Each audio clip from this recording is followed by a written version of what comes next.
To the government and to big business, people are cash cows and taxable objects. Our importance is measured by how productive we are, how much we spend, how much we can be taxed, and which way we vote. Our happiness is not on the list. When you appreciate that this is how we're seen, you'll understand where feminism came from and why it has so much support from government. They want women in the workplace, and they'll use every method that they can, including lying about men and making women feel oppressed by men. Women are not going to go back in the box. They're out, and they're going to be playing an even greater role in society than they do presently.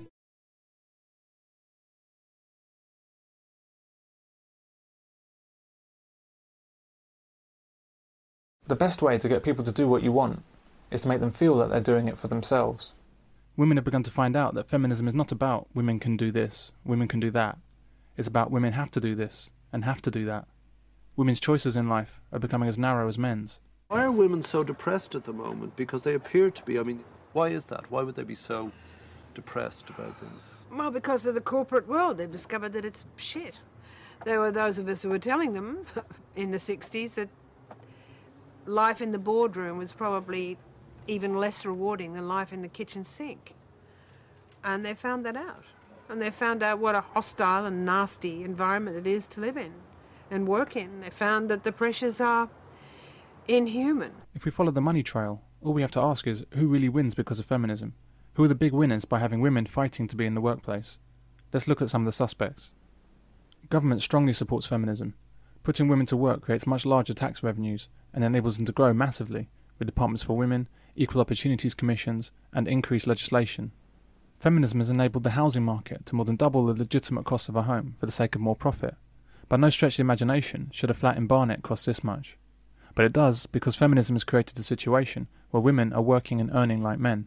Basic economics tells us that a house can only be priced at a level a household can afford. House prices can be massively and artificially inflated because there are now two people to take money from, rather than just one. Estate agents' percentage fees are therefore more than doubled by feminism, and it's the same for landowners. And the government gets larger stamp duty payments and higher capital gains taxes as well. Banks now have the profitable luxury of being able to lend against two-wage earners when they dole out mortgages. Because of inflated house prices, they more than double their profits. They also increase their security because there are now two people to chase for the money. Because of feminism and the mythical independent woman, women have been buying more cars.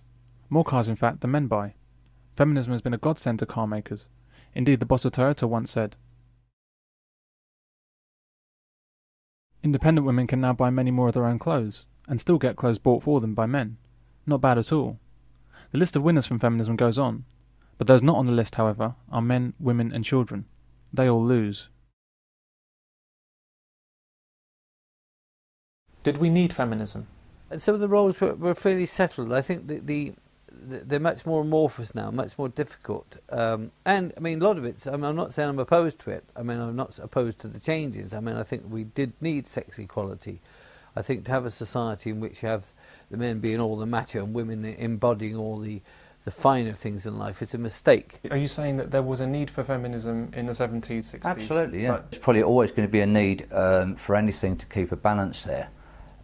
What we're seeking to do in mankind, in fact, is to work with women, because I don't disagree with feminism in terms of equality for women. All I would counter that is it's got to be equality for men and women, and at any time that anything that is put on the statute books, it should be looked in a balanced way from the male and the female perspective. At the moment we have a Women and Equality Unit where everything that goes on the statute book is looked at it, but only from a female perspective. Now if you keep doing that with all of your laws, eventually you're going to get everything so that it all goes one way, and that's not right. Whilst he's undoubtedly correct about bias in the law against men due to feminism, I disagree that feminism was ever needed to address an imbalance between the sexes. The pendulum analogy for the position of men and women before and after feminism is that things have gone too far in women's favour in recent times. The pendulum has swung too far.